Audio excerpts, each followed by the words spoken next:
প্রিয় দর্শক, বাংলাদেশ নদীমাতৃক দেশ। সারা দেশে জালের মতো ছড়িয়ে ছিটিয়ে রয়েছে এর কার্যক্রম।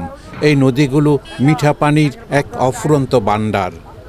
জাতীয়ভাবে প্রাণীজ আমিষে মৎস্য খাতের অবদান প্রায় 21 ভাগ। আমাদের দেশি বা প্রাকৃতিক মাছের মূল সরবরাহকারী এ সকল নদী নালা, খাল, বিল, হাওর বাওর। প্রিয় দর্শক, আমরা কি জানি দেশি বা প্রাকৃতিক মাছের মূল সূতিকাঘার এই সকল নদী নালা, খাল, বিলগুলো দ্রুত মৎস্যশূন্য হয়ে যাচ্ছে নানা কারণে। এই ভয়ানক কারণের অন্যতম একটি কারণ হচ্ছে নদীর পানি দূষণ। এই পলিউশন মাছের প্রজনন ও স্বাভাবিক বিচরণে মারাত্মক ব্যাঘাত ঘটাচ্ছে।